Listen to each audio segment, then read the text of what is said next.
ceux, ils balancent la liste des résultats provisoires concernant ceux de la diaspora, ceux de quelques villes de l'intérieur du pays et d'Abidjan également. Voilà. Et sur cette fameuse liste, le constat est le même. C'est M. Alassane Ouattara, suivi du Dr Simone Ehime Babo. Et ce résultat-là est le même sur presque toutes les listes. C'est M. Alassane Ouattara, suivi du Dr Simone Ehime Babo, qui sont en tête de liste. Cela me rappelle quand même 2010. Voilà. Remontons à 2010. Vous allez comprendre les choses. Le contexte électoral de 2010. Voilà.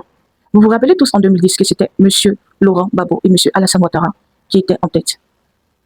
Ils ont fait le premier tour, ensuite le second tour, où M. Alassane Ouattara est sorti victorieux avec 54,1% des voix et M. Laurent Gbagbo avec 51,45% des voix, si je ne me trompe pas. Et aujourd'hui, c'est le même cycle. Seulement, c'est la coloration qui a changé. Aujourd'hui, c'est M. Alassane Ouattara qui est en tête, suivi du Dr Simone Ehime Babo. En fait, c'est un truc de fou, en fait.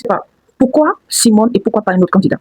Moi, c'est la question que je me pose. Pourquoi c'est Mme Simone Ehime Babo qui a la seconde place sur presque tous les résultats? Pourquoi elle et pas un autre? Parce que quand j'analyse, je crois que c'est le même cycle qui est en train d'être reproduit. Pourquoi elle? Pourquoi principalement elle et pas un autre? Ça pourrait être n'importe qui.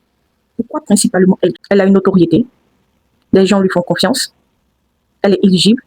Je sais pas. Il y a tellement d'hypothèses, je sais pas, mais j'ai quand même ma petite idée. Bref, pour l'instant, on va mettre ça à côté. Évoluons. Et quand je remarque aussi le taux de participation, on sait tous que les votes ont eu lieu le 25. Il y avait peu d'engouement, voilà. Mais il y a une vidéo de M. QBR, président de la commission électorale indépendante, qui donne un taux de participation avoisinant les 50%. Et ce taux de participation suscite quand même quelques interrogations quant à sa fiabilité. Quand on voit ce niveau de participation-là, il paraît quand même au-dessus des tendances qui ont été observées. Mais bon, c'est la CEI et c'est ce qu'elle fait. Voilà, et attendons de voir la suite des événements.